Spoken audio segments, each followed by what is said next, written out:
இந்த மாதத்தில் கூட நமக்கு நம்முடைய சபையில் ஆவியானவர் கொடுத்த இந்த வாக்குத்தத்த வசனங்களை தியானித்து நாம் ஜெபத்திற்கு நேராய் கடந்து போவோம். கர்த்தர் நம்மை ஆசீர்வதிப்பாராக. அப்போஸ்தலர் நடபடிகள் புஸ்தகம் எடுத்துக்கங்க. அப்போஸ்தலர் நடபடிகள் புஸ்தகம் 27ஆம் அதிகாரம் அதில் 25வது வசனத்தை வாசிங்க பார்க்கலாம். ஆனபடியினால் மனுஷரே திடமனதாய் இருங்கள், எனக்கு சொல்லப்பட்ட பிரகாரமாகவே நடக்கும் என்று தேவனிடத்தில் நம்பிக்கையாயிருக்கிறேன். ஆமேன்னு சொல்லுங்க பார்க்கலாம். இந்த மாதம் கர்த்தர் நம்மோடு கூட பேசி நம்மை பலப்படுத்த ஆண்டவர் சொல்லுகிற வார்த்தை என்ன தெரியுமா? ஆண்டவர் சொல்றாரு, எனக்கு சொல்லப்பட்ட பிரகாரமாகவே நடக்கும் என்று தேவனிடத்தில் நம்பிக்கையாய் இருக்கிறேன். ஆமேன்னு சொல்லுங்க பார்க்கலாம். அல்லேலூயா சொல்லுங்க. எனக்கு சொல்லப்பட்ட பிரகாரமாகவே. உங்க வலது கை அப்படியே வானத்துக்கு நேராக நீட்டி சொல்ல முடியும்னா சொல்லுங்க, எனக்கு சொல்லப்பட்ட பிரகாரமாகவே தான் எல்லாமே நடக்கும். ஆமேன்னு சொல்லுங்க பார்க்கலாம். அல்லேலூயா அல்லேலூயா ஆமேன் ஆமேன். நல்லா கவனிங்க. நான் சொன்ன பிரகாரமா இல்லை, எனக்கு சொல்லப்பட்ட பிரகாரமா நடக்கும். சொல்லுங்க, நான் சொன்ன மாதிரி நடக்காது, ஆனா எனக்கு கர்த்தர் என்ன சொன்னாரோ அது நடக்கும். ஆமேன்னு சொல்லுங்க பார்க்கலாம். அப்படின்னா என்ன அர்த்தம்? எதுவுமே என் கையில் இல்லை, எல்லாமே அவர் கையில் இருந்து தான் எனக்கு வரும். அவர் என்ன குறித்திருக்கிறாரோ அதை செய்ய என் ஆண்டவர் வல்லமையுள்ள தேவனா இருக்கிறார். ஆமேன்னு சொல்லுங்க பார்க்கலாம். எத்தனை பேர் நம்புறீங்க? இந்த ஆகஸ்ட் மாதம் நம்மளை சுற்றிலும் அநேக காரியங்கள் நடந்தாலும், அநேக வார்த்தைகள் வந்தாலும், நான் ஒன்று சொல்கிறேன், நல்ல கவனிங்க. எனக்கு கர்த்தர் எதை சொன்னாரோ அதையே என்னுடைய வாழ்க்கையில் செய்கிறவரா என் தேவன் இருக்கிறார். எத்தனை பேர் நம்புறீங்க? நல்ல கரங்களை உயர்த்தி வராமேன்னு சொல்லுங்க பார்க்கலாம். அல்லேலூயா அல்லேலூயா சொல்லுங்க. நான் நம்புவேன் நம்புவேன் உம்மை மட்டுமே, என் வாழ்வின் நம்பிக்கையே நீர்தானையா. நான் நம்புவேன் நம்புவேன் உம்மை மட்டுமே, என் வாழ்வின் நம்பிக்கையே நீர்தானையா. அல்லேலூயா. கர்த்தர் நல்லவர். வேதத்தில் நீங்கள் எடுத்து வாசிக்கிற பொழுது யோபு புஸ்தகம் 23ஆம் அதிகாரம் அதில் 14வது வசனத்தை எடுத்து நீங்கள் வாசித்து பார்ப்பீங்கன்னா, எனக்கு குறித்திருக்கிறதை அவர் நிறைவேற்றுவார், இப்படிப்பட்டவைகள் இன்னும் அநேகம் அவரிடத்தில் இருக்கிறது. அல்லேலூயா. நல்ல கவனிங்க. ஆண்டவர் எனக்கு குறித்ததை நிறைவேற்றுவார். சில பேர் சொல்லுவாங்க, தலை எழுத்து எல்லாம், ஏன் தலை எழுத்து, இவனையெல்லாம் பெக்கணும்னு தலை எழுத்து, இப்படியெல்லாம் கல்யாணம் பண்ணிட்டு வரணும்னு தலை எழுத்து, இப்படியெல்லாம் வேலையில் இவங்ககிட்டலாம் பேச்சு வாங்கணும்னு. ஆமேன்னு சொல்லுங்க பார்க்கலாம். தலையில் எழுதி இருக்குதோ இல்லையோ எனக்கு தெரியாது, ஆனால் நம்ம வாழ்க்கையில் கர்த்தரை ஒன்று குறித்து வச்சிருக்கிறாருங்கிறது மட்டும் பைபிள் நமக்கு தெளிவாக சொல்லி தருது. ஆமேன்னு சொல்லுங்க பார்க்கலாம்.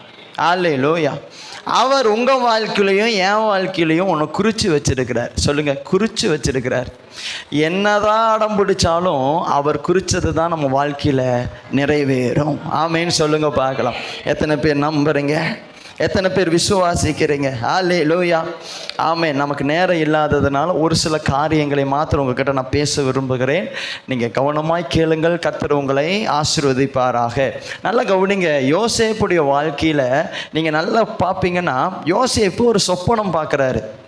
அவர் சொப்பனத்தை பார்த்து அதை சந்தோஷமாக யார்கிட்ட சொல்கிறாங்கன்னா, சகோதரர்கள்கிட்டையும் தகப்பனார்கிட்டையும் சொல்கிறாரு. இப்படி இவர் சொப்பனத்தை பார்த்து அவங்ககிட்ட சொன்னதுக்கப்புறம் என்னென்ன நடக்குது பாருங்க. அவரை குழியில் தூக்கி போடுறாங்க, அவரை அனுமையாக கொண்டு போக அனுப்பி விடுறாங்க, அவரை சிறைச்சாலையில் தூக்கி போடுறாங்க. இவ்வளவு பாடுகளும் இவ்வளவு காரியங்களும் யோசேப்புக்கு வந்தும் யோசேப்பு அழிஞ்சு போகவே இல்லை. ஆமேன்னு சொல்லுங்க பார்க்கலாம். நான் பேசுறது புரியுதா? நல்லா கவனிங்க. இத்தனை பாடுகள் வேற ஒரு மனுஷனுக்கு வந்திருந்தா அவன் செத்து போயிருப்பான். அல்லேலூயா. யோபுடைய புஸ்தகத்தை நீங்க எடுத்து வாசிச்சு பாருங்க. யோபு எல்லாத்தையுமே இழந்தாரு. யோபுக்கு வந்த சோதனையும் பாடும் கொஞ்சம் நொஞ்சம் இல்லை. யோபுவுக்கு இவ்வளவு பாடுகள் வந்தும் யோபு அழிஞ்சு போனாரான்னு கேட்டா இல்லை. ஏன் அவர் அழியலை? ஏன்னா அவர் குறிச்சு வச்சிருக்கிறதுனால அழிவுக்கு அவரை விடவில்லை. ஆமேன்னு சொல்லுங்க பார்க்கலாம். அப்படின்னா என்ன அர்த்தம்னா, இவ்வளவு நாட்கள் நம்முடைய வாழ்க்கையில் நிறைய போராட்டங்கள், பிரச்சனைகள், அவமானங்களை நம்ம பார்க்குறோம், கேட்குறோம், சிந்திக்கிறோம், அதில் தான் நடந்துக்கிட்டு இருக்கிறோம். ஆனால் ஒன்று புரிஞ்சுக்கங்க, நம்ம எவ்வளவு பாடுகள் வந்தும் இன்னைக்கும் அழிஞ்சு போகாமல் இருக்கிறோம் அப்படின்னா அதுக்கு ஒரே ஒரு காரணம் என்ன தெரியுமா? என் ஆண்டவர் எனக்காக ஏதோ ஒன்று குறிச்சு வச்சிருக்கிறாரு. அதனாலதான் இவ்வளவு போராட்டம் வந்தும் என்ன கர்த்தர் அழிவுக்கு விட்டு கொடுக்கல. எத்தனை பேர் நம்புறீங்க? எத்தனை பேர் விசுவாசிக்கிறீங்க?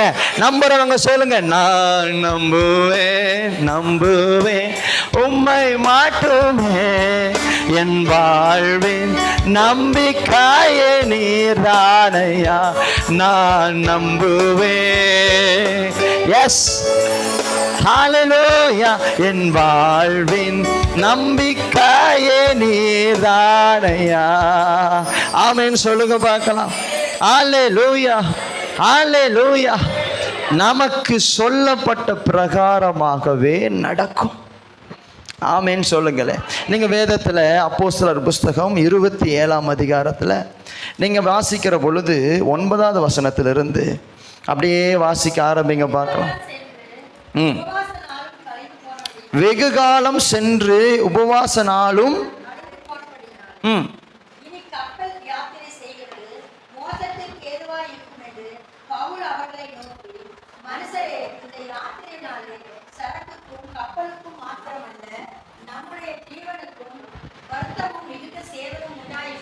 பாருங்க. பவுல் அவர்களை நோக்கி, மனுஷரே, இந்த யாத்திரையினாலே சரக்குக்கும் கப்பலுக்கும் மாத்திரமல்ல, நம்முடைய ஜீவனுக்கும் வருத்தமும் மிகுந்த சேதமும் உண்டாயிருக்கும் என்று காண்கிறேன் என்று சொல்லி அவர்களை எச்சரித்தான். நல்லா கவனிங்க. பவுலும் அவனோடு கூட சில யாத்திரை பண்ணுகிறவர்களும் கப்பலில் யாத்திரை பண்ணுறாங்க. அப்போ ஏற்கனவே ஒரு புயல்னால போக வேண்டியது டிலே ஆயிடுச்சு. இப்போ அந்த புயல் ஸ்டாப் ஆகுது. அப்போ பவுல் என்ன சொல்கிறாருன்னா, எல்லாரும் மறுபடியும் நம்ம பிரயாணத்தை ஆரம்பிக்கலான்னு சொல்லும் பொழுது பவுல் அந்த இடத்துல என்ன சொல்கிறாருன்னா, இல்லை நாம் போக வேணாம், ஏன்னா இன்னொரு பெரிய புயல் நம்மளை நோக்கி வருது. நாம் போனோம்னா கப்பலுக்கும் சரக்குக்கும் மட்டும் இல்லை, நம்முடைய ஜீவனுக்குமே பாதிப்பு வரும் அப்படின்னு சொல்லி எச்சரிக்கிறான். ஆமேன்னு சொல்லுங்க பார்க்கலாம். ஆனா இவன் இப்படி எச்சரிக்கும் பொழுது என்ன நடக்குது? 11வது வசனம். நூற்றுக்கு அதிபதி பவுலினால் சொல்லப்பட்டவைகளை பார்க்கிலும் மாலுமையையும் கப்பல் எஜமானையும் அதிகமாய். ஆமேன் சொல்லுங்களே. அல்லேலூயா. நல்லா கவனிங்க. இப்படி பவுல் எச்சரிக்கிற பொழுது இன்னொரு பக்கத்தில் கப்பல் ஓட்டுறாரு பாருங்க, கேப்டன் மாலுமி. அவர் என்ன பண்ணுறாருன்னா, நூற்றுக்கு அதிபதி தான் அந்த இடத்துல பெரிய ஆள். அவர்கிட்ட என்ன சொல்கிறாருன்னா, ஐயா இவன் சொல்கிறது தப்பு, நான் சொல்கிறேன் புயல் வராது, நம்ம சேஃபாக போய் நம்ம போக வேண்டிய இடத்துல சேரலாம் இப்படின்னு மாலுமி என்ன பண்ணுறாரு, நூற்றுக்கு அதிபதிக்கிட்டையும் அங்கே இருக்கிற எல்லார்கிட்டையும் பேசுகிறார். ஆமேன்னு சொல்லுங்க. ஒரு பக்கம் பரிசுத்த ஆவியானவரால் நிரப்பப்பட்டு எச்சரிக்கிறாரு, ஏய் புயல் வரும், நம்ம அழிஞ்சு போகிற ஏதோ ஒரு புயல் வரப்போகுது அப்படின்னு எச்சரிக்கிறார். இன்னொரு பக்கம் மாலுமி தன்னுடைய அனுபவத்தையும் தன்னுடைய திறமையையும் சொல்றாரு, இல்லை புயல் வராது, நாம சாக மாட்டோம் அப்படின்னு சொல்றான். இப்ப பவுலுடைய வார்த்தையும் இங்க வருது, மாலுமியுடைய வார்த்தையும் வருது. இப்ப 100க்கு அதிபதி யாருடைய வார்த்தை அதிகமா நம்பினா தெரியுமா? 11வது வசனம், 100க்கு அதிபதி பவுலினால் சொல்லப்பட்டவைகளை பார்க்கிலும் மாலுமியையும் கப்பல் எஜமானனையும் அதிகமாய். அல்லேலூயா, அல்லேலூயா. ஏன் மாலுமி ஏன் நம்புனா, ஏன் பவுலை நம்பல தெரியுமா? மாலுமி ஆதாரத்தோட பேசுறான். ஆமீன் சொல்லுங்க பாக்க. மாலுமி என்ன பண்றான்? ஆதாரத்தை காண்பிக்கிறான். புயல் வர்றதுக்கு வாய்ப்பே இல்லை, என்கிட்ட ஆதாரம் இருக்கு பாரு, மேகத்தை பாருங்கிறான். மேகம் அழகா நின்றுட்டு இருக்குது, கீழே தண்ணியை பாரு, கடலை பாரு, அலையை பாரு. நான் இத்தனை வருஷமா பிரயாணம் பண்றவன், எனக்கு தெரியும் ஒரு அலை எவ்வளவு வேகமா வந்தா புயல் வரும்னு எனக்கு தெரியும். மேகத்தை பார்த்து நான் கண்டுபிடிப்பேன், காத்தை பார்த்து கண்டுபிடிப்பேன். இங்க பாரு, காத்தெல்லாம் நல்லா இருக்குது, மேகமெல்லாம் நல்லா இருக்குது, புயல் வர்றதுக்கு வாய்ப்பே இல்லைன்னு சொல்லி மாலுமி தன்னுடைய திறமையை வெளியில காமிக்கிறான், ஆதாரத்தை காண்பிக்கிறான், சொல்ற வார்த்தையை நிரூபிக்கிறான். ஆனா பவுலுக்கு வார்த்தை தான் இருக்கு, நிரூபிக்க முடியல. ஏன்னா சொல்லப்பட்டது கர்த்தருடைய வார்த்தை. சில நேரங்களில் ஆண்டவர் பேசுகிற வார்த்தை மற்றவங்க பார்வையில் ஏன் அற்பமாக மாறுதுன்னா அதை நம்மளால நிரூபிக்க முடியாது, ஆனால் அதை விசுவாசிக்க தான் நம்மளால முடியும். ஆமேன்னு சொல்லுங்க பார்க்கலாம். ஆனால் அதுவே ஒரு டாக்டர் ஒரு சர்டிஃபிகேட்டை வச்சு சொல்லுவார், இங்கே பாரு உன்னுடைய ஸ்கேன் ரிப்போர்ட் என் கையில் இருக்குது, ஆதாரத்தோட சொல்லுவார், உனக்கு இந்த வியாதி இருக்குதுன்னு என்கிட்ட ஆதாரம் இருக்கு. ஆனா ஆண்டவர் சொல்லுவாரு, ஏய் உனக்கு வியாதி எல்லாம் சுகமாகும், நான் சுகப்படுத்துவேன் பாரு. ஆனா டாக்டர் சொல்லுவாங்க, எங்கள்ல ஆதாரம் இருக்குது. உலகம் எதை நம்பும்? ஆதாரம் எங்க இருக்குதோ அதை தான் நம்புது. ஆனா நீங்களும் நானும் எதை நம்பணும் சொல்லுங்க? அல்லேலூயா, அல்லேலூயா. மொத்த கப்பலுமே எதை நம்புது தெரியுமா? ஆதாரத்தை நம்புது. பவுல் ஒருத்த மட்டும் ஆண்டவருடைய வார்த்தையை நம்பி நிற்கிறான். ஆமேன்னு சொல்லுங்க பார்க்கலாம். மொத்த பேருமே சொல்றான், ஏய் அவன் ஆதாரத்தை காட்டுறான், உங்ககிட்ட என்ன ஆதாரம் இருக்குதுன்னு கேட்டா பவுல் சொல்றாரு, நான் ஆவியானவரால் சொல்லப்படுறேன்னா சிரிக்கிறாங்க. ஆதாரத்தை காட்டாம ஆவியானவருங்கிற நீ சொல்றது எப்படிப்பா நான் கேட்க முடியும், நான் அவன் சொல்றத கேட்பேன்னு சொல்லி என்ன பண்றாங்க அப்படின்னா எல்லாரும் அவன் பக்கமாக திரும்புகிறாங்க. அப்போ என்ன நடக்குது பாருங்க, அந்த துறைமுகம் மழை காலத்தில் தங்குவதற்கு வசதியாக இராதபடியினால் அவ்விடத்தை விட்டு தென்மேற்கையும் வடமேற்கையும் நோக்கி இருக்கும் கிரேத்தா தீவில் உள்ள துறைமுகமாகிய பேனிக்ஸ் என்னும் இடத்தில் சேரக்கூடுமானால் சேர்ந்து மழை காலத்தில் தங்குபடி அநேக பேர் ஆலோசனை சொன்னார்கள். ஆமேன்னு சொல்லுங்கப்பா. இப்போ மாலுமி கூட சேர்ந்து எல்லாரும் சொல்றாங்க, நம்ம எல்லாரும் கிளம்புவோம், அங்கே போயிடுவோம், சேஃபாக இருக்கலாம், பிரச்சனை இல்லாமல் இருக்குன்னு கிளம்புறாங்க. என்ன நடக்குது பாருங்க, 13வது வசனம், தென்றல் மெதுவாய் அடித்தபடியால் தாங்கள் கோரினது கைகூடி வந்ததென்று எண்ணி அவ்விடம் விட்டு பெயர்ந்து கிரேத்தா தீவுக்கு அருகாக. இவங்க இப்படி மாலுமியோடைய பேச்சை கேட்டு போகும் பொழுது தென்றல் எப்படி அடிச்சுச்சான்? மெதுவாக அடிச்சு. சில நேரத்தில் ஆண்டவர் சொல்கிற வார்த்தைக்கும் சுத்தியிலையும் நடக்கிறதுக்கு சம்மந்தமே இருக்காது. ஆமேன்னு சொல்லுங்க பாருங்க. ஆண்டவர் ஒன்று சொன்னார்னா சுத்தியிலையும் நடக்கிறது பார்த்தா ஒன்றுமே நமக்கு புரியாத மாதிரி இருக்கும். ஆமேன்னு சொல்லுங்க பாருங்க. அதனால தான் ஆபிரகாமை பார்த்து ஆண்டவர் சொல்கிறாரு, ஏய் நீ குழந்தைய பெற்று எடுப்பங்கிறாரு. எத்தனை வயசுல? 100 வயசுல. ஆமேன்னு சொல்லுங்க. 100 வயசு தாத்தாங்க. பைபிளே சர்டிஃபிகேட் கொடுக்குது, 100 வயசுல ஆபிரகாமுடைய சரீரம் செத்து போயிற்று, சாராளுடைய கர்ப்பம் செத்து போயிற்று. ஆதாரத்தை பைபிளே காட்டுது. ஆமேன்னு சொல்லுங்க பார்க்கலாம். இந்த ஆதாரத்தை மாற்ற கர்த்தருடைய வார்த்தையினால் ஆகும். எத்தனை பேர் நம்புறீங்க? அதனாலதான் ரோமருக்கு எழுதின நிருபத்தில் நீங்க எடுத்து வாசிக்கிற பொழுது பாருங்க, ரோமர் 4ஆம் அதிகாரம் 18வது வசனத்திலிருந்து நீங்க அப்படியே தொடர்ந்து வாசிங்களே. உன் சந்ததி இவ்வளவா இருக்கும் என்று சொல்லப்பட்டபடியே தான் அநேக ஜாதிகளுக்கு தகப்பனாவதை நம்புவதற்கு பாருங்க எதுவுமே இல்லை. ஹலோ, இருக்கீங்களா? நல்லா கவனிங்க. கடவுள் பேசுனா ஆதாரம் இருக்காது.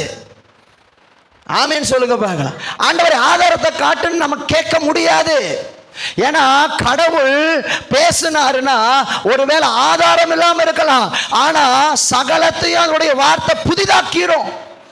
ஆமேன்னு சொல்லுங்க பார்க்கலாம். இன்னைக்கு ஒருவேளை இந்த வார்த்தையை கேட்கிறப்பவே உங்க மனசுல ஒரு அவிசுவாசம் வருதுன்னா இன்னைக்கு கர்த்தர் உங்க கூட தான் பேசுறாரு. என்னதான் ஞாயிற்றுக்கிழமை வந்து பேசினாலும் திரும்பவும் நான் போன அதே தான் நடக்க போகுது நீங்க நினைக்கிறீங்க. ஆனா ஆண்டவர் சொல்றாரு, கடவுள் பேசினா ஆதாரம் இருக்காது, ஆனா கடவுளுடைய வார்த்தையை நம்பினா அதுதான் உங்க வாழ்க்கையில நடக்கும். ஆமென் சொல்லுங்க பார்க்கலாம். ஆண்டவர் என்ன சொல்றாரோ அதுதான் நடக்கும். எத்தனை பேர் சொல்றீங்க? அவர் எனக்கு குறித்ததை நிறைவேற்ற வல்லமை உள்ளவராய் இருக்கிறார். ஹல்லேலூயா சொல்லுங்க. எனக்கு குறித்ததை நிறைவேற்றி முடிப்பவர் நீரே ஐயா, நீரே. எனக்காக யாவையும் செய்து முடிப்பவர் நீரே ஐயா, நீரே. ஆமென். எனக்கு குறித்ததை நிறைவேற்றி முடிப்பவர் நீரே. எனக்காக யாவையும் செய்து முடிப்பவர் நீரே அப்பா, நீரே. அப்பா உமக்கு ஸ்தோத்திரம், அன்பே உமக்கு ஸ்தோத்திரம்,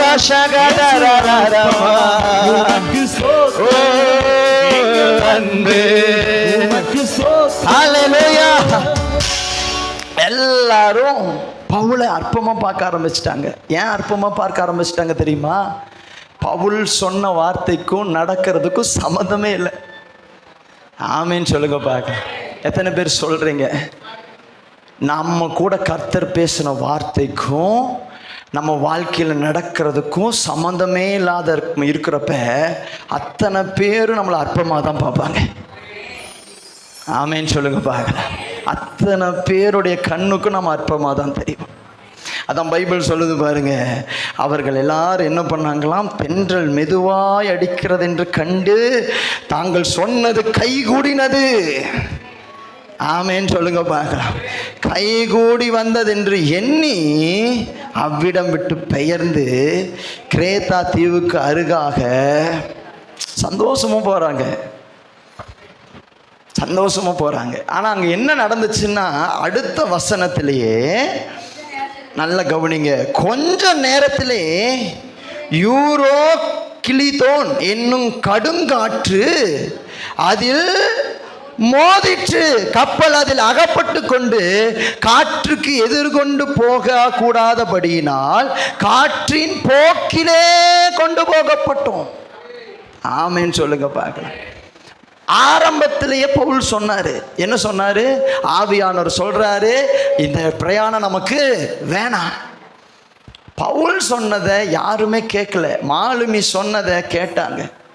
ஆனால் இப்போ என்ன நடந்துருச்சுன்னா, மாலுமி சொன்ன மாதிரி போன உடனே பவுல் சொன்னபடியே, ஆவியானவர் சொன்னபடியே ஒரு பெரிய புயல் அவங்க மேலே வந்து மோதுது. சொல்லுங்க ஒரு ஆமே. சொல்லுங்க.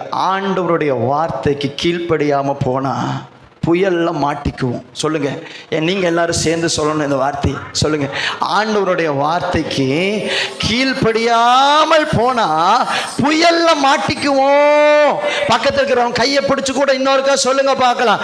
ஆண்டவருடைய வார்த்தைக்கு கீழ்ப்படியாம போனீங்கன்னா புயல்ல மாட்டிக்குவீங்க.